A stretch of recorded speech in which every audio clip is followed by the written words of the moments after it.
আপনি বাংলাদেশের আইনজীবী, আপনার জন্ম, ছোটবেলা, কর্মজীবন বেশিরভাগ সময় আপনি বাংলাদেশে কাটিয়ে ফেলেছেন। এ কোন দেশ যেখানে পাকিস্তানি সেনা এসে নামছে এবং এই ধরনের একটা ছবি দেখা যাচ্ছে? আহ, আমি জানি না। আমি আপনার এই প্রোগ্রামে অনেকবার অংশগ্রহণ করেছি। এই টিভির সাথে আমার এক ধরনের ভালোবাসার একটা সম্পর্ক হয়ে গেছে। মনে হয় আজকের এই প্রথম এপিসোড, যে এপিসোডে আহ আমি খানিকটা এলোমেলো হয়ে আছি। সেটা দুঃখে, সেটা বিষণ্ণতায়, অ্যাগনি অ্যান্ড রেজ, যেটি বলেন না কেন, প্রত্যেকটা জায়গাতে। আজকে আমি আপনাকে বা আপনাদেরকে, কলকাতা যারা বাঙালি আছেন, তাদেরকে আমি কোনোদিন মন থেকে, এই জীবনে কোনোদিন দূরের কেউ কখনো ভাবিনি।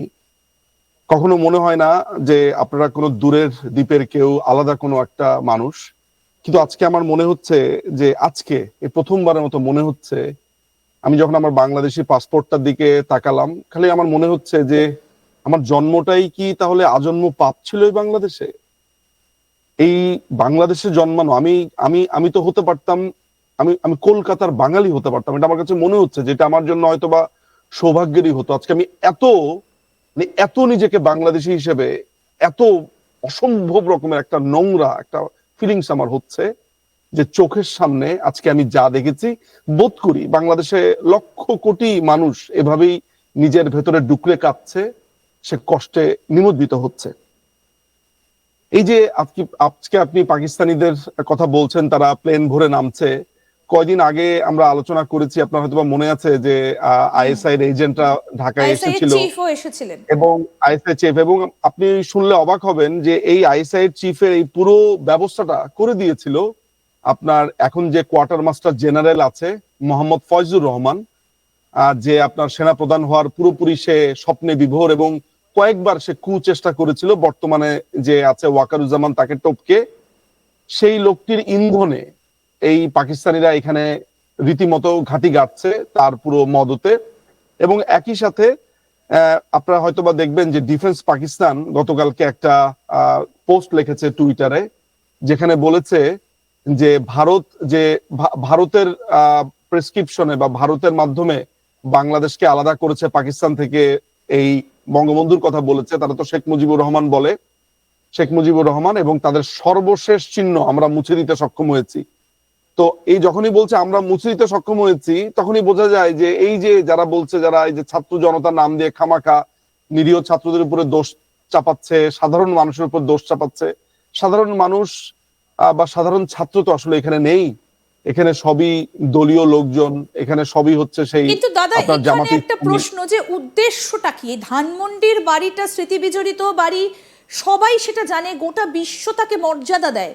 সেখানে এই গুটি কতক মানুষ, তারা চাইছেনটা কি? এরা ভেঙে তারা কি করবেন? শেখ হাসিনা তো দেশে নেই এই মুহূর্তে। এটা এটা এইটার তিনি দেশে নাই, কিন্তু তিনি কেন কথা বলবেন?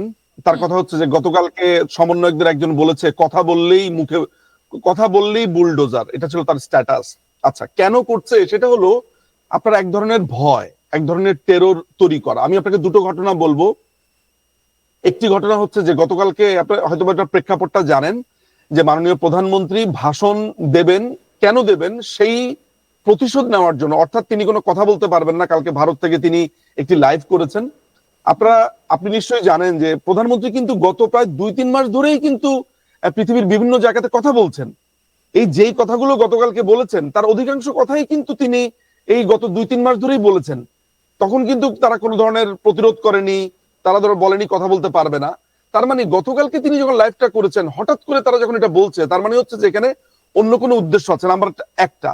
সেকেন্ড পয়েন্টটা যেটা আপনাকে বুঝতে হবে, সেটা হচ্ছে তারা যে ভয়টা দেখাতে চেয়েছে মাননীয় প্রধানমন্ত্রীকে, যখন তিনি গতকালকে রাত 9টা, অর্থাৎ ইন্ডিয়ান সময় হবে রাত 8:30, 8:30। আচ্ছা 9:30, সেই সময়টাতে যেটা হচ্ছিল সেটা হচ্ছে যে তিনি কিন্তু একটাবারের জন্য সেখানে অনুনয় করেননি, বিনয় করেননি, যে না ঠিক আছে আমি কথা বলবো না, আমার বাড়িঘর ভেঙো না, বা এই স্মৃতি বিজড়িত ঘরটি ভেঙো না, কিছুই করেননি। তিনি শক্তিশালী কণ্ঠে, তিনি দৃঢ় প্রত্যয়ে তিনি কালকে ভাষণ দিয়েছেন।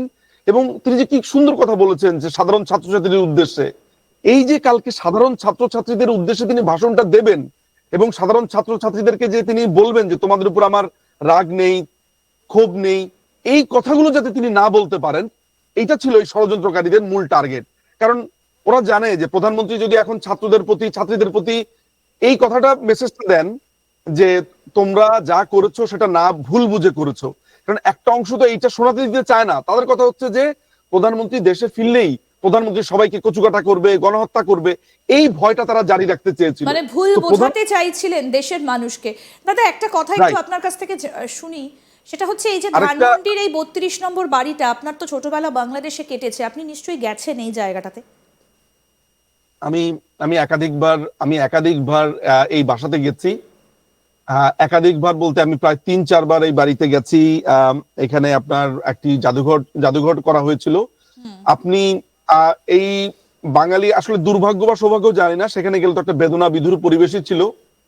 কারণ বঙ্গবন্ধুকে কোন ঘরে হত্যা করা হয়েছে, সেই বুলেটের দাগ, তারপরে মানে এই ঘটনার আগ পর্যন্ত, অর্থাৎ 5ই অগস্টের আগ পর্যন্ত বঙ্গবন্ধুকে যে হত্যা করেছে তার যে ড্রেসিং রুমের ভেতরে গুলি, আয়নার মধ্যে গুলি, ঘরের মধ্যে গুলি, রক্তের দাগ, সেগুলো তখনও ছিল। এটা সাধারণ মানুষের দেখার জন্য সেখানে আপনার করা হয়েছিল। সেটি একটি জাদুঘর, এবং যেই সিঁড়িতে তিনি শেষে ছিলেন, পরে আর কি শুয়েছিলেন, তাকে হত্যা করবার পরে যে সিঁড়িতে তিনি পড়েছিলেন, সেই জায়গাটাও আপনার খুবই আপনার সুন্দর করে রাখা হয়েছিল যাতে সাধারণ মানুষ দেখতে পায়, বুঝতে পারে। তো এইটা একটা ঐতিহাসিক মূল্য আছে। শুধু সেই কারণেই না, আপনি জানেন যে পাকিস্তানের বিরুদ্ধে আপনার যত রকমের আন্দোলন হয়েছে, এই 6 দফা বাড়িটা থেকেই হয়েছিল। কিন্তু দাদা একটা কথা, এই যে বাঙালি জাতির তো একটা সত্তা রয়েছে, একটা স্বাভিমান রয়েছে, বাঙালি গোটা বিশ্বে বন্দিত, কথা মানতেই হয়। কারণ বাঙালির সত্তা রয়েছে। প্লিজ প্লিজ প্লিজ একটা কথা আমি আপনাকে অনুরোধ করি, বাঙালির সাথে বাংলাদেশিদেরকে মেলাবেন না। বাঙালির একটা সত্তা রয়েছে, বাঙালির একটা আত্মমর্যাদা রয়েছে, বাংলাদেশিদের কোনো আত্মমর্যাদা নাই। সেটা আজকে আপনারা প্রত্যেক মুহূর্তে বুঝতে পারছেন। আপনি নিজেকে বাঙালি বলেন এবং আপনার নিজের মর্যাদার কথা বলেন, আমি কুর্নিশ করব আপনাকে। কিন্তু বাংলাদেশিদের পার্টিকুলারলি কোনো মর্যাদা নাই, তাদের কোনো ইতিহাসও নাই। তারা যেই পাতে খায় সেই পাকে তারা হাগে।